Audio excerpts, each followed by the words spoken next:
அன்பியும் YouTube இல்லந்தோறும் இறைசாட்சி உள்ளந்தோறும் மகிழ்ச்சி. தென்சூடான் நாட்டின் அமைதி மற்றும் வளர்ச்சிக்கு ஆதரவு அளிக்கப்பட கையெழுத்திடப்பட்ட ஒப்பந்தங்கள் செயல்படுத்தப்படவில்லை.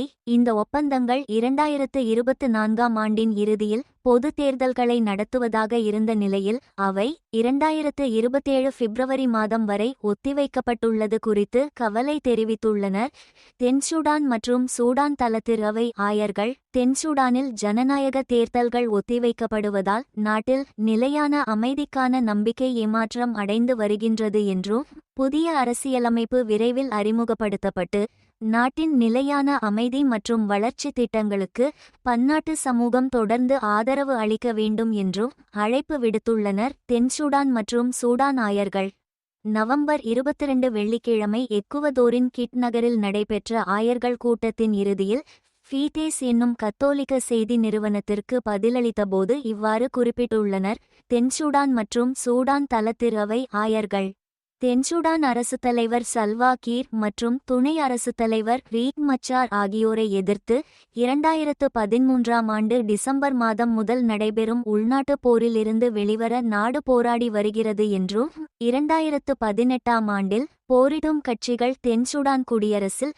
மோதலை தீர்ப்பதற்கான புத்துயிர் பெற்ற ஒப்பந்தத்தில் கையெழுத்திட்டன என்றும் எடுத்துரைத்துள்ளனர். ஆயர்கள் கையெழுத்திடப்பட்ட ஒப்பந்தங்கள் இன்னும் செயல்படுத்தப்படவில்லை என்பதை சுட்டிக்காட்டியுள்ள ஆயர்கள் இந்த ஒப்பந்தங்கள் 2024ஆம் ஆண்டின் இறுதியில் பொது தேர்தல்களை நடத்துவதாக இருந்த நிலையில் அவை 2027 பிப்ரவரி மாதம் வரை ஒத்திவைக்கப்பட்டுள்ளது குறித்து கவலை தெரிவித்துள்ளனர்.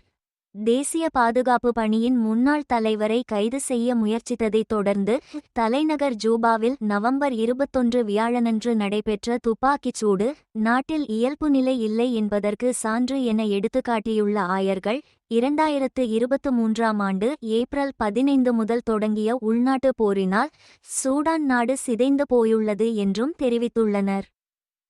போரினால் ஆயிரக்கணக்கான சூடான் மக்கள் தங்கள் உயிர்களை இழந்துள்ளனர். இலட்சக்கணக்கானவர்கள் தங்கள் வீடுகளை விட்டு வெளியேறியுள்ளனர் என்று எடுத்துரைத்துள்ள ஆயர்கள் புலம்பெயர்ந்துள்ள மக்கள் அண்டை மாநிலங்கள் அல்லது நாடுகளில் அமைதியை நாடி தஞ்சம் புகுந்துள்ளனர் என்றும் குறிப்பிட்டுள்ளனர். குடிமக்கள் மீது நடத்தப்படும் பாதிப்புகள் அனைத்தும் மனிதாபிமானமற்ற செயல்கள் என்றும் உறுதியான வலுவான வார்த்தைகளில் அவை கண்டிக்கப்பட வேண்டியவை என்றும் எடுத்துரைத்துள்ள ஆயர்கள் மோதலில் ஈடுபட்டுள்ளவர்கள் மற்றும் ஆதரவாளர்கள் அனைவரும் மனிதாபிமான சட்டத்தை மதிக்க வேண்டும் என்றும் வலியுறுத்தியுள்ளனர். ஃபீடஸ் இந்த செய்தியை வாசித்ததற்கு நன்றி. நீங்கள் தொடர்ந்து எங்களது அண்மை செய்திகளை பெற விரும்பினால் செய்தி மடல் என்பதை தொட்டு பதிவு செய்ய உங்களை அழைக்கின்றோம். இங்கே கிளிக் செய்யவும். இந்த அன்பியம் யூடியூப் சேனலை நீங்கள் ஷேர் பண்ணுங்க, சப்ஸ்கிரைப் பண்ணுங்க, லைக் பண்ணுங்க. Wish you all the